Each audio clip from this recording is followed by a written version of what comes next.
The speech that I watched for this assignment was Hillary Clinton's speech on the fact that women's rights are human rights.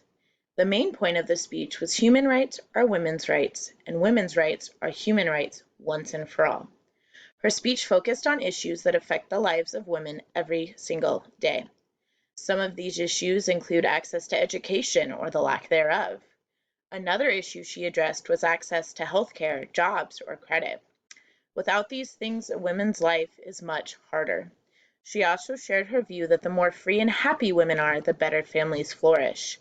If women are not free and happy, they cannot give what they need to their families in order for them to thrive and be successful. She wanted to give women a voice that they could use, one that they did not have previously. One of her main goals during the speech was to help people gain respect for the women around them. Women deserve respect, and this is what Clinton believes. She wanted to help people understand that they needed to respect the choices that women make. Choices that women made with their bodies, or how many children they have, what they chose to do with their lives, and the jobs they chose to hold. Part of this was also helping people understand that women have the right to make choices, and people need to respect those choices, regardless of if they agree with them. One of her other main points was helping the government accept their responsibility to protect and promote internationally recognized human rights. Because women are human, they deserve the human rights that men get. She believed that women's rights are not separate from human rights. Some of these human rights include protection from abuse of all forms, a safe place to live, and rights to education and healthcare. This means that just because women are women, it does not mean that they do not deserve the same rights as basic human beings. She wanted to highlight the ways that women's rights were being violated and how people could help fix them. These rights included the right to speak freely and the right to be heard. These were basic human rights that women were not being granted. This was a message that stuck with people forever. It was a call to change, change that is still happening in the world today. There were multiple nonverbal cues that Clinton used to convey her message of women's rights also being human rights. One of these cues were making eye contact with the audience and the camera when she really wanted to get her point across. Another nonverbal cue that she used was keeping her body pointed towards the audience so that they could read her cues. She also did this so that the audience could hear her clearly. She also spoke slowly when her message called for it. She did this so that the audience could not only understand her, but the weight of what she was saying. She also changed her tone of voice when the topic held more weight or is more serious. Another nonverbal cue that she used was pausing when the audience was clapping. This was a way to let the weight of the message really set in with the audience. This was also a way for the audience to truly take it to heart and feel the call for change.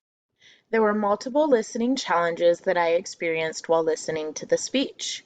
One of the challenges that I experienced were audio issues when I first started listening to the video.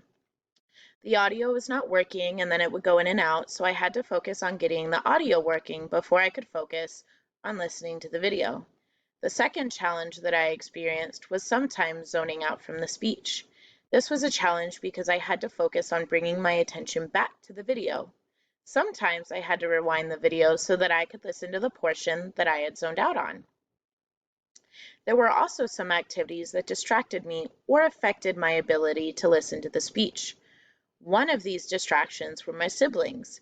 They were begging for my attention and just wanted me to play with them for a little bit. Another distraction was when my roommate arrived home.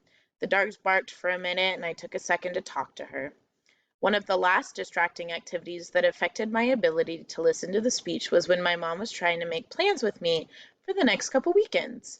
While these were all things that distracted me, they were also welcome distractions as they were all from people that I love. There are not many tasks that I feel I can do without it affecting my ability to fully listen. However, one task that I can do without affecting my listening is listening to music. Listening to music is something that I love and I usually get lost in it if it is the only thing that I am listening to. It creates an escape for me through listening to it. Another activity that I can actively listen to without it being affected is watching TV when I am deeply interested in the plot of what I am watching. Because of listening to the TV show and watching it, it transports me to a different place with no distractions. I can also do my schoolwork without my listening being affected as long as I am in a quiet place with no one else around me. This decreases distractions and allows me to fully focus on my schoolwork and what I need to be listening to.